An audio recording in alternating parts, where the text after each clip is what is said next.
Hello, Holmes Road. Thank you for tuning in, and we're glad that you could be here with us. And, we're gonna start things off with the opening prayer right now, and then get right into it. Dear God, please be with us today in this worship service tonight. And, help everybody that's leading the worship service to do their best and help my dad deliver a good message. And I ask that you please be with all the people at home right now that are losing hope and that are losing their positivity. And I ask that you just please lift their spirits, Lord. In Jesus' name, amen.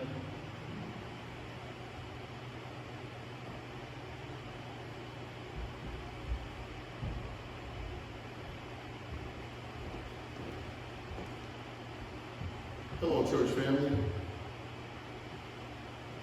Our first song will be He Has Made Me Glad.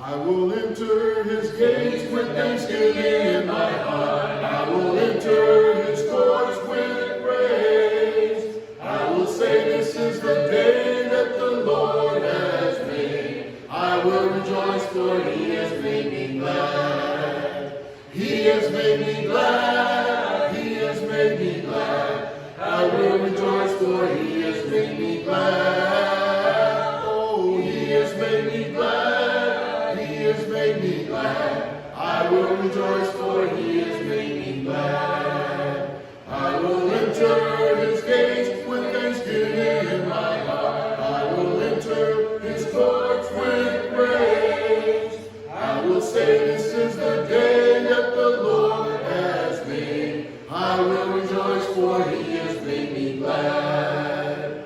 He has made me glad. He has made me glad. I will rejoice for He has made me glad. Oh, He has made me glad. He has made me glad. I will rejoice for He has made me glad. Amen. Our song for the lesson is Blessed Assurance.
Pilgrim's Road to Christ.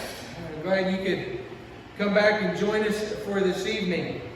I wanted to re-announce, as Dave did this morning, we will not be having an evening service next week in order for everyone to be able to celebrate with our seniors next week from 1 to 3. So we hope that you will join us for that. But for this week, I wanted to talk with you about Proverbs, chapter 18, verses 10 through 11. If you have your Bibles, you can turn there. We are living in a rough time right now. The rioting, the violence. A lot of people are feeling very uncomfortable. They're feeling threatened. Where do we go? How do we handle this? And so I wanted to talk to you about what the Bible has to say about that. Proverbs chapter 18, and we're going to look at verses 10 through 11. Now, I want you to imagine, if you will, back in the Old Testament times. Back in the Old Testament times, most communities, the vast majority of communities, had some sort of tower, a fortified tower, that they could run to when they were being attacked.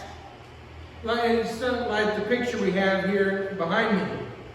It looks sort of like this. It was a large tower made of very thick rock.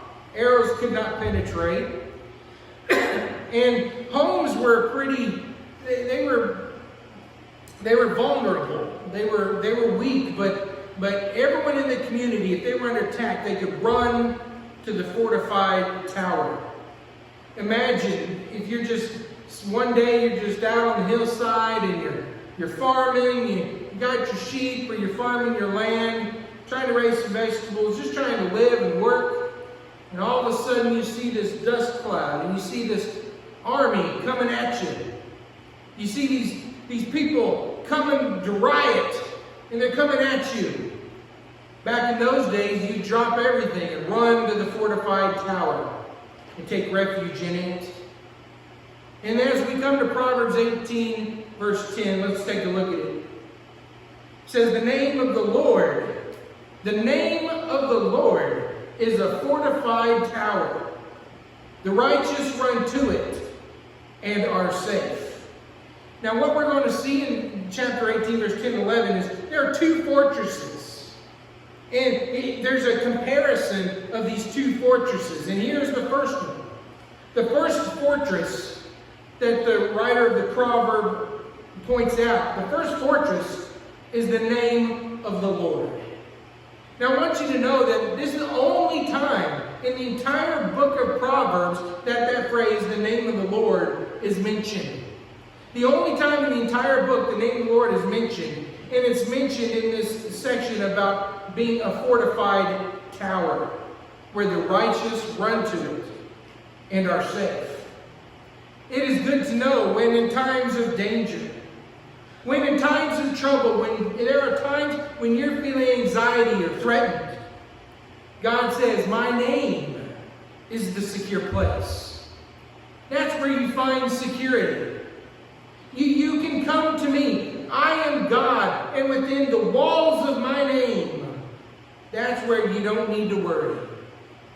That's where you can be free from external trouble.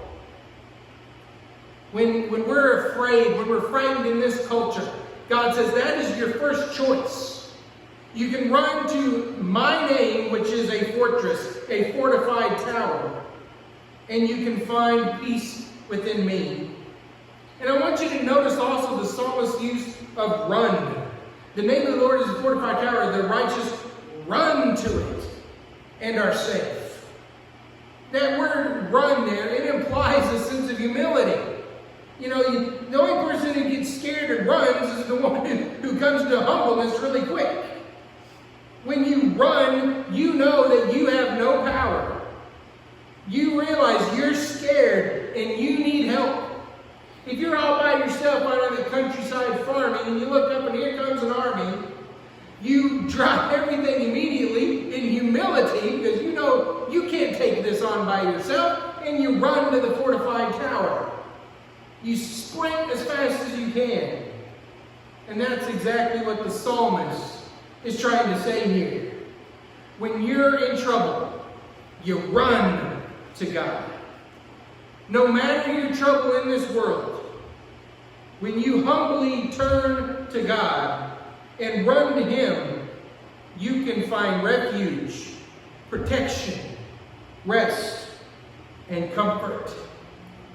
And that's what us Christians want to do. It's what us Christians choose to do. But there is a second choice. There is another fortress that you can choose. And that's what the next verse talks about. The first choice is you can run to the name of God for your fortified tower. But look at verse 11. It says, the wealth of the rich is their fortified city. They imagine it a wall too high to scale. So the writer here in Proverbs, he says, you have two fortified towers. You have two places of protection you can run to in times of trouble. You can go to the name of God, or you can turn to worldly securities and idols. When people are in danger or in trouble, you have the option of going to the name of God, or, as some people do, I'll just buy my way out of this. I'll just hire all the security, I'll hire lawyers, I'll bribe people, or whatever. As long as I have enough money, I can get out of the trouble I'm in. That's what a lot of people do. I'll just hire the best doctors, or I'll hire whatever it is. I can buy my way out of trouble. Some people will run to their family. Some people turn to the police. Some people will turn to the military. Some people turn to doctors. We have all these things we want to turn to in times of trouble. These worldly securities that can very quickly become idols because we put our trust in them. So there are two fortresses that are being mentioned here. When in danger, in trouble, some turn to those worldly securities and idols. But I also want to point out what the psalmist said here. What the proverb writer says here. The writer in Proverbs points out that the wealth of the rich in their fortified city is imagined. The security found here in these worldly things, they're just imagined. They're not factual. All worldly things have their limits. No matter how much money you have, you can eventually go broke. No matter how much family you have, they can turn on you. No matter how much you rely on the military, they have their limits. Doctors are people who make mistakes. All worldly things will eventually leave you disappointed. And so you have two very clear choices here that the writer of Proverbs is trying to help you understand. And the choice is completely up to you. We are in troubled times today. And if you're having anxiety, if you're feeling scared about the things going on all around us, you have the choice to choose which fortress you think is best.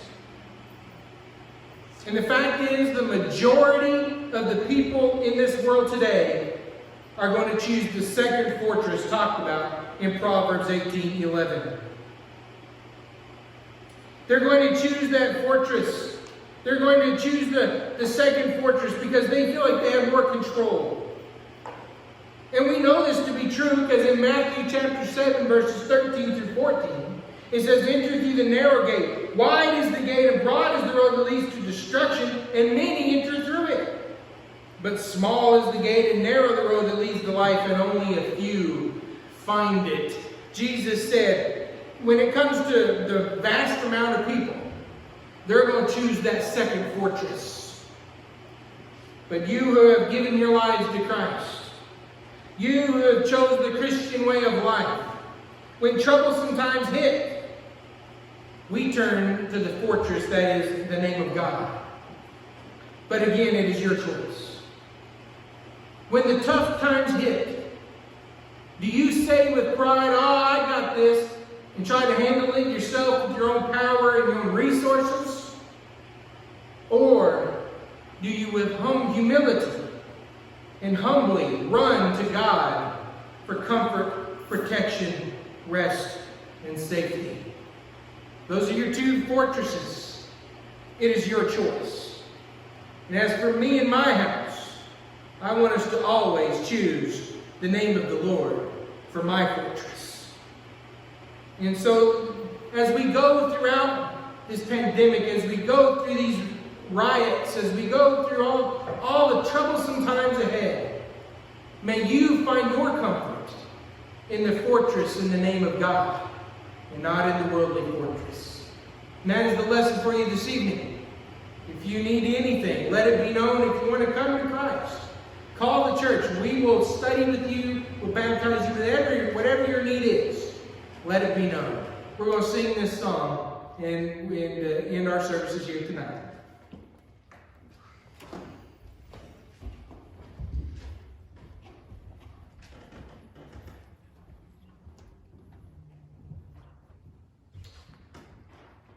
Every time I feel the Spirit, it's our closing song. Every time I feel the Spirit moving in my heart, I will pray. Yes, every time I feel the Spirit moving in my heart, I will pray. Upon the mountain, when my Lord spoke, out of his mouth came fire and smoke. Looked all around me, it looked so fine. I asked the Lord if all was mine.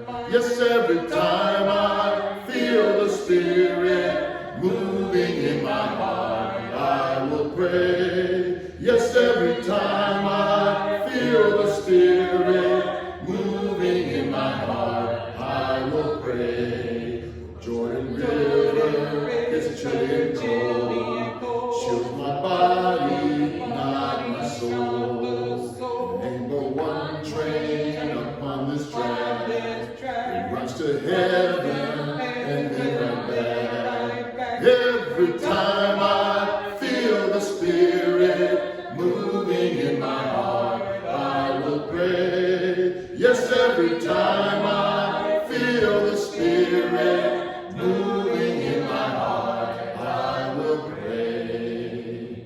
Amen, church.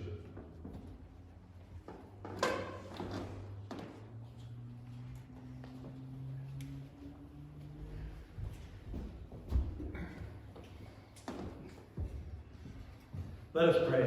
Dear God, thank you for letting us gather today and worship you and have Stan deliver us a message. Please be with each and every one of us as we continue on with the rest of our week. Bless us and guide us and direct us, Lord. In your name we pray. Amen.